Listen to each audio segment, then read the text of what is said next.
Bangladesh in the ICC Champions Trophy endured a poor run. They didn't win a single game, were outplayed by India, outplayed by New Zealand, and their last game against Pakistan ended in a damp squib. Not a single ball was bowled, not even the toss happened, and that is why yet another ICC event, yet another underwhelming performance from Bangladesh, and now serious questions have emerged. With no Mushfiqur Rahim, with no Shakib Al Hasan, Bangladesh's transition now is going to be very, very dangerous. However, prior to the match against India, there was a photo which was circulated. You saw the Bangladesh players were enjoying their food and drink at a restaurant. And that is where the criticism began. The Bangladesh players were accused that because of their dietary habits before the game against India, all of them were criticized, and that led to the loss against India. Now, after the Champions Trophy, in an interview with the Daily Sun, which is one of the Bangladesh websites and also one of the papers that is there, Najmul Hossain Shanto has addressed that criticism which came. Najmul Hossain Shanto mentioned that yes, the dietary habits that were there played only a small role, but it was not the entirety of it. Because you saw players having a lot of food, there were soft drinks on the table, then why did they not perform well against India? He addressed that criticism, Najmul Hossain Shanto, by saying, how can someone be sure that only cricketers had soft drink and that we ate only oily food? I admit we need to improve our food habits, but turning it into a big issue was unnecessary. Diet, performance, it can play a role, but it is not the whole and soul of it. Yes, they wanted to enjoy, players have the right to enjoy.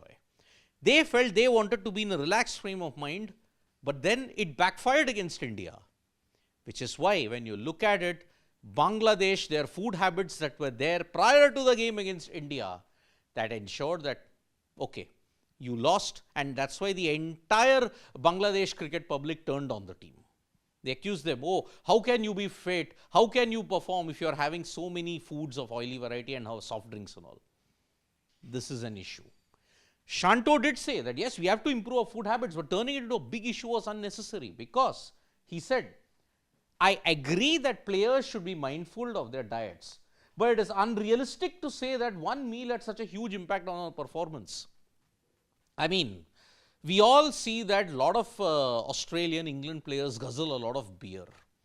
Beer is not that healthy, but then does it impact their performance? No. Food in any which way, when you look at the broader context, when one Congress leader in India fat-shamed Rohit Sharma, does that mean his lifestyle is bad? No.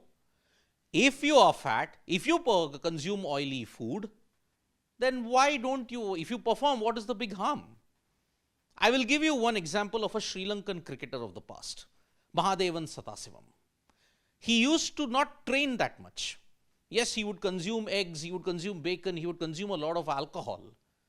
But then he would come back and perform well for the team. Performance matters. Was food the only reason that Bangladesh didn't perform well? No. The main reason is in the facilities and the mindset, because Najmul Hossain Shanto mentioned, we haven't progressed much from our previous level. Other teams have moved far ahead, not just in terms of mindset, but also in facilities. Earlier, a competitive total was 280, but now teams are regularly scoring 350. When you look at Bangladesh, they are the last team to be scoring 320, 330 on a regular basis. They don't have the power hitters. Plus, the facilities in the Bangladesh Premier League are not that high level. So that is why at this point in time, Bangladesh are facing another crisis. Their cricket anyway has not evolved ever since 2000. How are they going to recover from all of this? That is a major, major problem. Bangladesh cricket, their future is uncertain because of all the political turmoil that is happening in the country. No Mushfiqur, no Shakib Al Hasan. Mahmudullah is also all but retired. What does the future hold? It is really, really dark times for Bangladesh cricket. Thank you so much, folks, for joining us for this video. Subscribe to Sports Today for all the latest news and analysis.